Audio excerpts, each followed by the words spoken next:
ಪರಮ ಪೂಜ್ಯ ಪ್ರಥಮಾಚಾರ್ಯ ಶಾಂತಿಸಾಗರ್ ಮಹಾರಾಜರ 70ನೇ ಪುಣ್ಯತಿಥಿಯನ್ನು ಆಯೋಜನೆ ಮಾಡಲು ಪದೇ ಪದೇ ನಾವು ವೀರ ಸೇವಾದಳ ಮಧ್ಯವರ್ತಿ ಕಮಿಟಿ ಸಾಂಗ್ಲಿ ಜೈನ್ ಬೋರ್ಡಿಂಗ್ದವರಿಗೆ ವಿನಂತಿಯನ್ನು ಮಾಡಿಕೊಳ್ತಾ ಬಂದಿದ್ದೆವು. ಅದನ್ನು ಮನಗಂಡು ಅವರು ಈ ಒಂದು 70ನೇ ಪುಣ್ಯತಿಥಿಯನ್ನು ಜಮಖಂಡಿಯಲ್ಲಿ ಆಯೋಜನೆ ಮಾಡಲು ಅನುಮತಿಯನ್ನು ಕೋರಿ ಒಂದು ಲೆಟರನ್ನು ಕೊಟ್ಟಿರ್ತಾರೆ. ಅದನ್ನು ತಮ್ಮ ಮುಂದೆ ಪ್ರಸ್ತುತಪಡಿಸುತ್ತೇನೆ.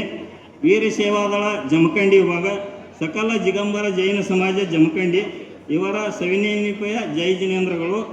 ಮಾನ್ಯರೇ, ವೀರ ಸೇವಾದಳ ಮಧ್ಯವರ್ತಿ ಸಮಿತಿಯ ವತಿಯಿಂದ ಪ್ರಥಮಾಚಾರ್ಯ ಪರಮಪೂಜ್ಯ ಆಚಾರ್ಯ ಶ್ರೀ 108 ಶಾಂತಿಸಾಗರ್ ಮಹಾರಾಜರ ಪುಣ್ಯತಿಥಿ ಪ್ರತಿ ವರ್ಷ ವಿವಿಧ ಶಾಖೆಗಳ ಹಾಗೂ ಸಮಾಜದ ಮೂಲಕ ಅದ್ದೂರಿಯಾಗಿ ಆಚರಿಸಲಾಗುತ್ತದೆ.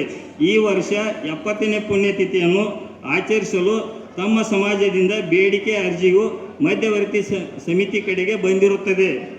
ತಮ್ಮ ಕೋರಿಕೆಯಂತೆ ವೀರ ಸೇವಾದಳ ಮಧ್ಯವರ್ತಿ ಸಮಿತಿಯ ವತಿಯಿಂದ ಈ ವರ್ಷ ಈ ಪುಣ್ಯತಿಥಿಯನ್ನು ಸೋಮವಾರ ದಿನಾಂಕ 25/8/2025 ಶುಭ ಸ್ಥಾನ ಜಮಖಂಡಿ, ತಾಲೂಕಾ ಜಮಖಂಡಿ, ಜಿಲ್ಲಾ ಬಾಗಲಕೋಟ್ ನಗರದಲ್ಲಿ ಆಚರಿಸುವ ವಿಷಯದ ಬಗ್ಗೆ ವೀರ ಸೇವಾದಳ ಮಧ್ಯವರ್ತಿ ಸಮಿತಿಯ ಪದಾಧಿಕಾರಿಗಳ ಸಭೆಯಲ್ಲಿ ಚರ್ಚಿಸಿ ನಿರ್ಣಯಿಸಲಾಗಿದೆ.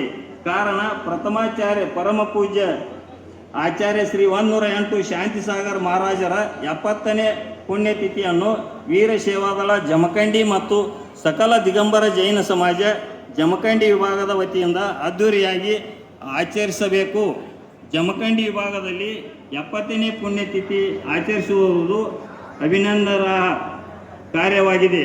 ಈ ಪುಣ್ಯತಿಥಿ ವೀರ ಸೇವಾದಳ ಮಧ್ಯವರ್ತಿ ಸಮಿತಿಯ ಸೂಚನೆಗಳ ಪ್ರಕಾರ ಸರಿಯಾದ ಆಯೋಜನೆಗಳೊಂದಿಗೆ ತ್ಯಾಗಿಗಳ ಪಾವನ ಸಾನ್ನಿಧ್ಯದಲ್ಲಿ ತಮ್ಮೆಲ್ಲ ಸಂಪೂರ್ಣ ಜಮಖಂಡಿ ಮತ್ತು ಜಮಖಂಡಿ ವಿಭಾಗವು ಒಟ್ಟಾಗಿ ಸೇರಿ ಈ ಪುಣ್ಯತಿಥಿಯನ್ನು ಆಚರಿಸಲು ವಿನಂತಿಸಿಕೊಳ್ಳುತ್ತೇವೆ. ಅದೇ ರೀತಿ ದಕ್ಷಿಣ ಭಾರತ ಜೈನ ಸಭೆಯ ಎಲ್ಲ ಪದಾಧಿಕಾರಿಗಳು ಹಾಗೂ ವೀರ ಸೇವಾದಳ ಮಧ್ಯವರ್ತಿಯ ಪದಾಧಿಕಾರಿಗಳು ಹಾಗೂ ಕರ್ನಾಟಕ ಮತ್ತು ಮಹಾರಾಷ್ಟ್ರದಲ್ಲಿ ಬರುವಂಥ ಎಲ್ಲ ವೀರ ಸೇವಾದಳ ಶಾಖೆಗಳು ಮಹಿಳಾ ಮಂಡಳದವರು ಬಂದು ನಮಗೆ ಅನುಕೂಲ ಮಾಡಿಕೊಡ್ಬೇಕಂತ ವಿನಂತಿ.